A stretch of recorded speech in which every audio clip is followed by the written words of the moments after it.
Hello dear students, welcome back to Grow and Shine. In this video, you are going to get the solution of chapter 10, Godan, of class 7 from Ratnasagar Focus English. So let's get started. First question, why did Hori plant green fodder in the sugarcane field? हॉरी ने green fodder क्यों उगाए थे या plant किए थे sugar cane field में? Sugar cane का मतलब होता है गन्ना और ग्रीन फॉडर का मतलब होता है हरा चारा या घास वगैरह. Hori planted green fodder in the sugar cane field because Hori ने green fodder sugar cane field में उगाई हुई थी क्योंकि the straw he had kept aside for the animal was finished, क्योंकि जो भूसा वगैरह उसने साइड में निकाल के रखा हुआ था जानवरों के लिए वो ख़त्म हो गया था. The green fodder would have to serve as food for the animals until the rains came, और ग्रीन फॉडर दिया जाता सर्व किया जाता एज अ फूड खाने के तौर पे जानवरों को बारिश के आने तक. Why did Hori decide not to appeal to the zamindar? Hori ने क्यों डिसाइड किया कि वो अब ज़मींदार से कोई अपील नहीं करेगा? Hori thought he would appeal to the zamindar. यहाँ हॉरी थॉट लिख लीजिएगा, रह गया है थोड़ा सा.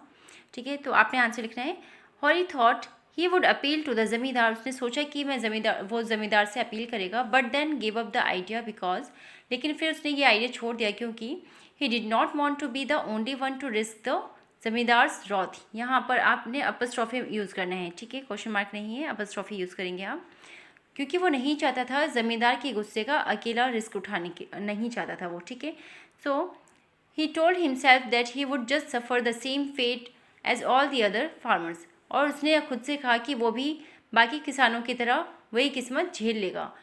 What had Hori done once? एक बार हॉरी ने क्या किया था? Hori had once tried his hand at money lending when he had a few rupees to spare. जब एक बार हॉरी के पास कुछ पैसे बच गए थे तो उसने भी उधार देने का ट्राई किया था.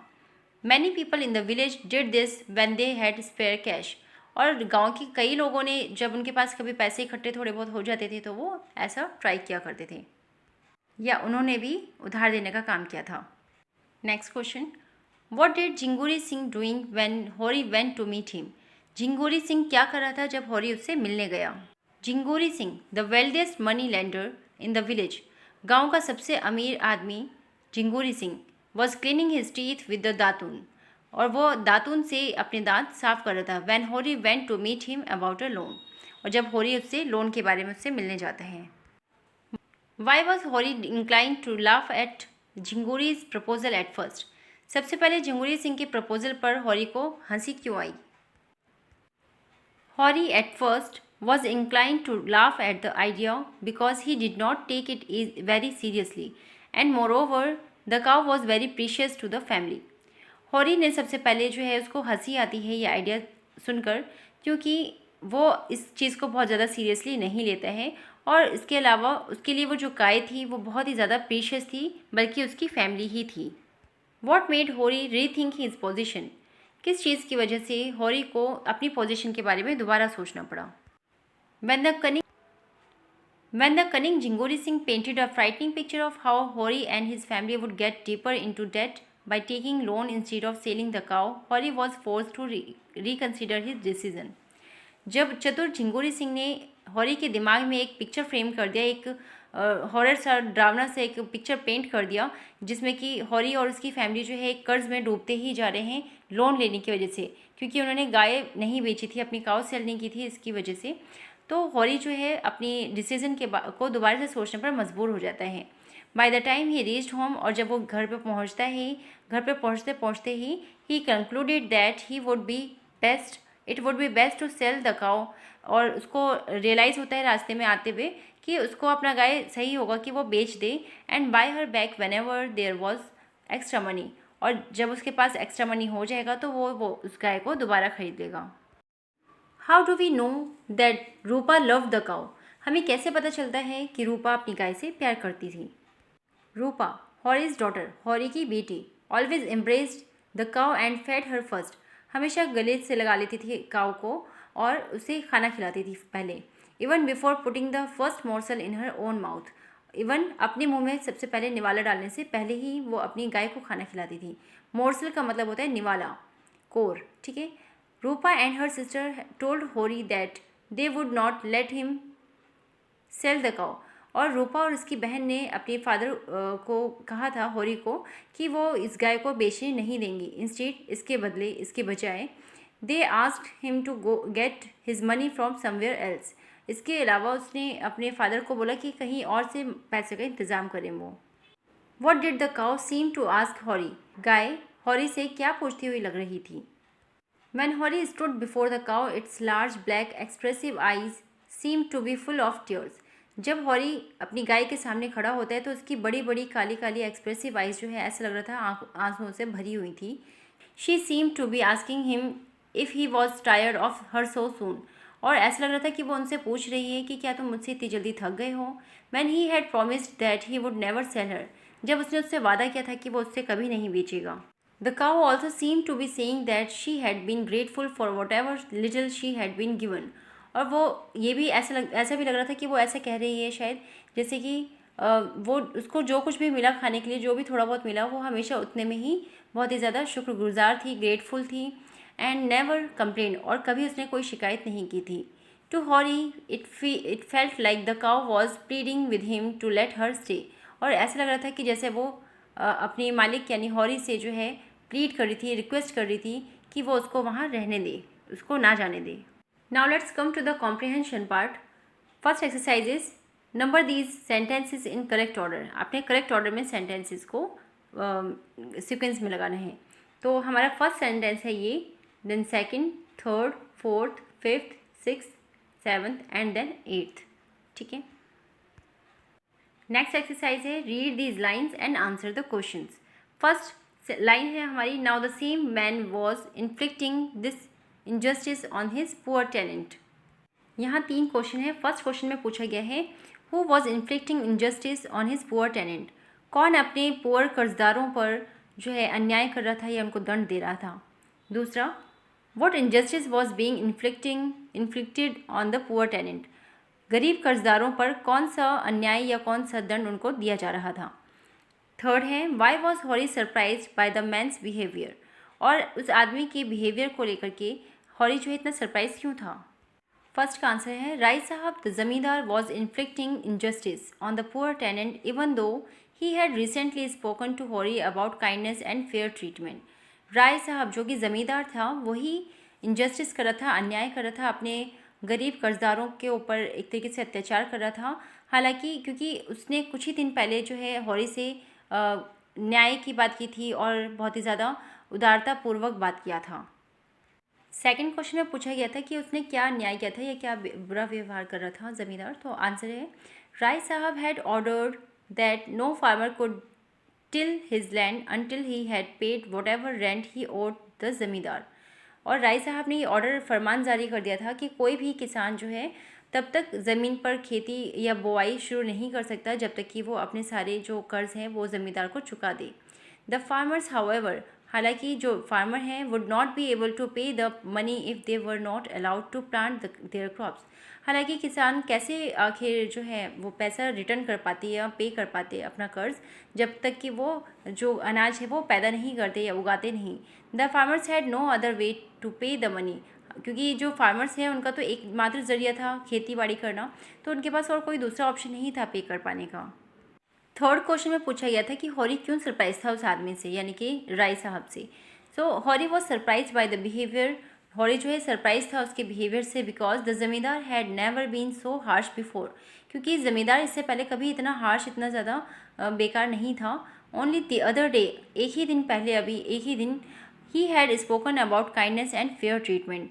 वो बहुत ही ज़्यादा जस्टिस की बात कर रहा था, बहुत ही ज़्यादा उदारतापूर्वक बात करता था, उदारता की बात कर रहा था। And he was now being unjust towards the farmers who had no money to pay him.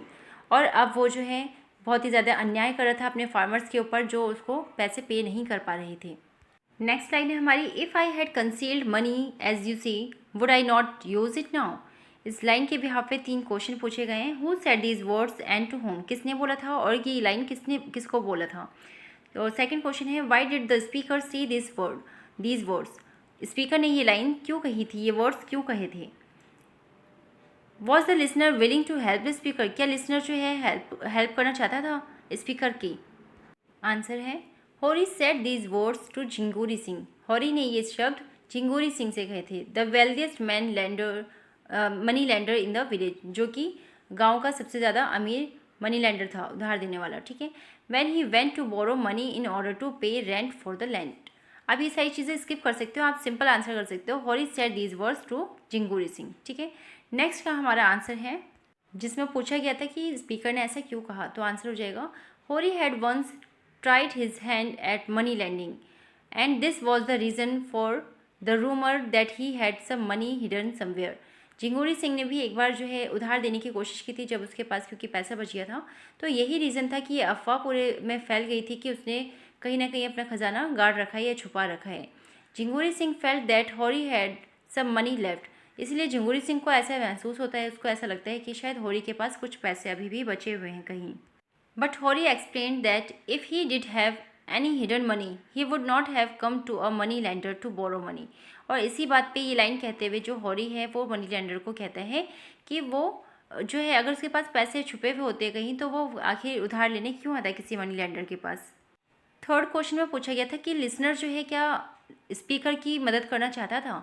जिंगूरी Singh was willing to help Hori, Jhinguri Singh जो है हॉरी की मदद करना चाहता था क्योंकि because he saw this at an opportunity to own Hori's cow, क्योंकि इसमें जो है हॉरी सिंह की गाय जो है उसको एक अपॉर्चुनिटी जैसी दिखती है, उसको लगता है कि वो ये अच्छी अपॉर्चुनिटी है उसकी गाय लेने की, ठीक है। He told Hori that he could have the money by selling the cow to him, और वो उसको ऑफ़र करता है, सजेस्ट करता है, एक तरीके से उसको आइडिया देता है कि वो अपनी गाय उसको बेच दे। Taking a loan would mean getting burden with stamp duty and paying interest, और लोन लेना जो है उसके लिए एक बहुत बड़ा बोझ हो जाएगा, स्टैम्प ड्यूटी और इंटरेस्ट वगैरह पे करना पड़ेगा, तो ये उसके लिए बोझ हो जाएगा। थर्ड लाइन है हमारी, we won't let our cow go, ये लाइन के बारे में पूछा गया है। Who said these words and to whom, किसने कहा था और किसको। सेकंड क्वेश्चन में पूछा गया है व्हाई डिड द स्पीकर्स से दीज वर्ड्स, यहाँ पर स्पीकर कोई एक सिंगल नहीं है, इसलिए यहाँ पर पूछा गया है कि जो स्पीकर्स थे ये इन शब्दों को क्यों बोलते हैं, आखिर क्या रीज़न था। How did the listener feel about what the speakers set, speakers ने जो कहा उस पर लिसनर्स ने क्या महसूस किया। Hori's two daughters said this to Hori, Hori की बेटियों ने हॉरी से ये बात कही थी, ठीक है, ये कहा था। आपका अगर क्वेश्चन 1 मार्क्स का है तो आप ये 1 लाइन में आंसर कर सकते हैं, और अगर इससे ज़्यादा 2 मार्क्स का या 3 मार्क्स का है तो प्रॉपर आंसर करेंगे आप। When he suggested that they sell the cow to Jhinguri Singh the money lender and then buy her back later when they had enough money, तो जब हॉरी सिंह जो है ये सजेशन देते हैं कि हम इस गाय को बेच देते हैं जिंगूरी सिंह को, और जब पैसे आ जाएंगे तो हम इस मनी लैंडर से वापस इसे ले लेंगे। इस सजेशन पे जो है हॉरी की डॉटर्स ने ये बात हॉरी से कही थी। तो 1 लाइन में आप 1 मार्क्स में 1 लाइन का आंसर कर सकते हैं, अदरवाइज ये पूरा आंसर कर सकते हैं। सेकंड क्वेश्चन का आंसर हमारा हो जाएगा the girls said these words because, girls ने ये बात इसलिए कही थी क्योंकि they were deeply attach to the cow, क्योंकि वो गाय से बहुत ज़्यादा अटैच थी। They told him to get the money from elsewhere, और उसने जो हॉरी सिंह है यानी लिसनर उससे ये कहा कि कहीं और से जाकर के पैसे ले आओ। थर्ड में पूछा गया था कि लिसनर ने क्या महसूस किया, तो आंसर हो जाएगा Hori felt he was in a fix, Hori जो है बहुत ही ज़्यादा फंसा हुआ महसूस करता है। Because the girls were very attached to the cow, क्योंकि जो लड़कियां थी उसकी बेटियां थी वो गाय से बहुत ही ज़्यादा जुड़ चुकी थी, लगाव हो चुका था उनको उससे। He had seen how Rupa would always embrace the cow and feed her before having a morsel in her self, और उसने देखा था कि उसकी जो बेटी रूपा है वो हमेशा जो है गाय को गले से लगाती थी और उसको सबसे पहले खाना खिलाती थी अपने मुंह में निवाला डालने से भी पहले। नेक्स्ट एक्सरसाइज है हमारा answer these question, exercise C. First question में पूछा गया है आपसे how did Dhaniya behave ever since the cow came to her household, जब से धनिया के घर में गाय आई थी धनिया का बिहेव कैसा हो गया था। धनिया was very proud that they had a cow at home, धनिया बहुत ही ज़्यादा गर्व महसूस करती है कि उनके घर में एक गाय है। And brought up the topic of the cow into every conversation, और हर एक कन्वर्सेशन में बातचीत में वो गाय का टॉपिक ले आती थी। Why did everyone in the village rush to the money lenders, गाँव के हर कोई जो है गाँव से मनी लैंडर्स के पास क्यों भाग के जाने लगा। Rai Sahib sent word through his officer that the farmer would not be allowed to plant their kharif crop until they paid up whatever rent they owed him, Rai Sahib ने अपने अधिकारी के थ्रू ये मैसेज भिजवा दिया था फार्मर्स को, किसानों को, कि कोई भी अलाउ नहीं किया जाएगा अपना खरीफ क्रॉप जो है बोने के लिए जब तक कि वो अपना जो कर्ज है वो ना चुका दे। The farmers themselves had no money, और किसानों के पास खुद कोई पैसा नहीं था। And no one was brave enough to appeal to Rai Sahib, और किसी में इतनी हिम्मत नहीं थी कि वो राय साहब से अपील कर सके। सो they rushed to the various moneylenders to borrow money so that they could pay the जमींदार and work in the field। और इसीलिए सब के सब अलग अलग मनी लैंडर्स के पास जाने लगे ताकि वो कुछ पैसे उधार ले सकें और ज़मींदार को पे कर सकें और अपने खेत में वापस से काम कर सकें। Why did Hori choose to go to Jhinguri Singh and not to the other money lenders in the village? हौरी Singh गांव के अलग किसी और मनी लैंडर्स के पास जाने के बजाय झिंगुरी सिंह के पास जाने का चुनाव क्यों करता है? Hori had already borrowed money from the other moneylenders in the village and he was still in their debt। हौरी ने गांव के कई मनी लैंडर्स से उधार लिया हुआ था और अभी भी वो उनके कर्ज में था। His self-respect would not allow him to go them again। उसके स्वाभिमान ने उसको उनके पास दोबारा नहीं जाने दिया। So he had no other option but to go to Jhinguri Singh, the wealthiest moneylender in the village। तो उसके पास और कोई दूसरा ऑप्शन नहीं बचा झिंगुरी सिंह के पास जाने के अलावा, जो कि उस गाँव का सबसे ज़्यादा अमीर मनी लैंडर था। What proposal did Jhinguri Singh make to हौरी? क्या प्रपोजल झिंगुरी सिंह ने हौरी को दिया? Jhinguri Singh suggested to हौरी that he sell his new cow to him and take as money as he wanted। Jhinguri Singh ने सजेस्ट किया हौरी को कि वो अपनी नई गाय उसको बेच दे और जितना चाहे वो उससे पैसा ले ले। He said it was for हौरी's own good। उसने कहा कि ये हौरी की खुद की भलाई के लिए था। Because then there would be no legal formalities। क्योंकि फिर उसके बाद कोई लीगल फॉर्मेलिटी नहीं रहेगी। हौरी वुड नॉट हैव टू पे इंटरेस्ट टू, और हौरी को कोई इंटरेस्ट भी या ब्याज भी नहीं चुकाना पड़ेगा। How did Hori's family respond to his suggestion of selling their cow? गाय को बेचने वाले सजेशन पर हौरी की फैमिली ने कैसे रिस्पॉन्ड किया? When Hori suggested to the family that they sell the cow, all hell broke loose। जब हौरी ने सजेशन दिया अपनी फैमिली को कि उनको गाय बेचना चाहिए तो सिचुएशन और ख़राब हो गई। Dhaniya and the girls were very upset. उसकी वाइफ धनिया और उसकी बेटियां बहुत ज़्यादा अपसेट हो गई। The girls said that they would not let go of the cow and suggested that Hori get the money from somewhere else. उसकी बेटियों ने साफ इनकार कर दिया कि वो अपनी गाय को नहीं जाने देंगी और उसने सजेशन दिया अपने फादर हौरी को कि वो कहीं और से पैसों का इंतज़ाम करे। हौरी then decided that he would take the cow away at night when the family was sleeping। और हौरी ने डिसाइड किया कि वो गाय को दूर ले जाएगा जब उसकी फैमिली सो जाएगी। धनिया told her husband that the cow had come as an answer to their prayers and therefore they could not part with her। उसकी वाइफ धनिया उससे कहती हैं कि जो गाय है वो उनकी दुआओं का रिजल्ट है या आंसर है, इसलिए उसको अपनी गाय को अलग नहीं करना चाहिए। Next exercise D, think and answer. Talk about Hori and his family remembers dilemma about selling the cow। What do you think Hori should have done? Hori too was fond of the cow, but he realized that he would have to sell her to Jhinguri Singh. Since he could not approach any other moneylender, he also realized that if he sold the cow, he would have some extra cash in hand।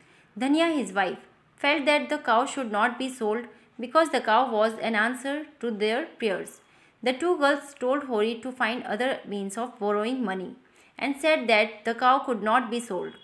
Hori should have probably taken a decision himself, since the burden of the borrowed money would fall on his shoulders, and there were not many choices in the village। Now let's come to the vocabulary part of this chapter।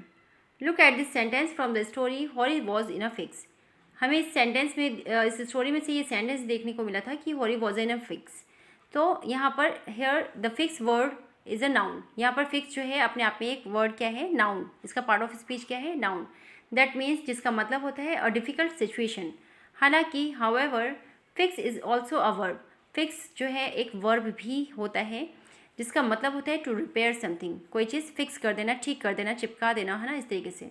Such words that are spelled and pronounced in the same way but have different meaning are called homonyms.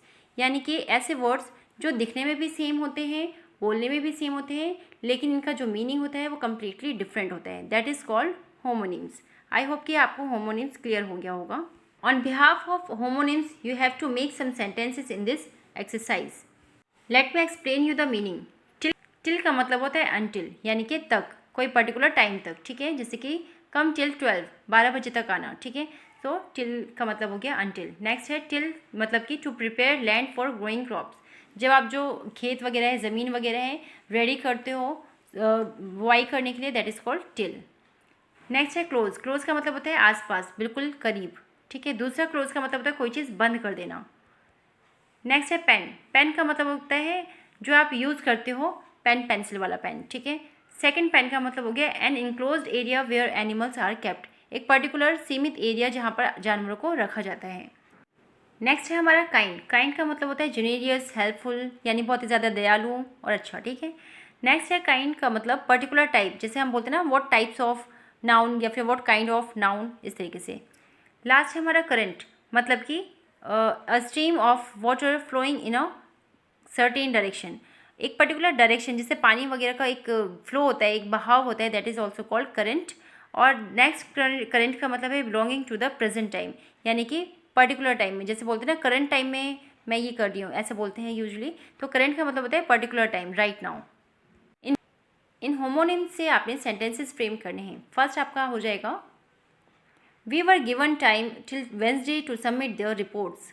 Second, इसी का homonyms का बन जाएगा the zamindar allowed the farmer to till his land after the debt was paid. Second का हो जाएगा the bus stop is actually quite close to my house. इसके homonym का आंसर बनेगा when do the shops close here. Third का बन जाएगा हमारा my friend has quite a pen collection. इसका होमोनिम का सेंटेंस बन सकता है the sheep pen needs to be cleaned once a week for the animals to remain healthy. Fourth में देखिए, फर्स्ट का हमारा एक होमोनिम का बन सकता है my grandmother is kind to everyone she meets. और सेकेंड का बन जाएगा what kind of pet do you want as my uncle on my birthday. Fifth का देखिए, swimmers are sometimes swept away by the strong current in this river. और इसके homonyms का sentence बन सकता है many schools are closed because the current pandemic. I have tried my best to provide you the best solution of this chapter. अगर आपके लिए video, ये चैप्टर या एक्सप्लेनेशन या आंसर्स हेल्पफुल रहे होंगे, आपको पसंद आया होगा, तो please like this video and share it with your friends. अगर चैनल सब्सक्राइब नहीं किया है तो I humbly request you to please subscribe the channel and thanks for watching.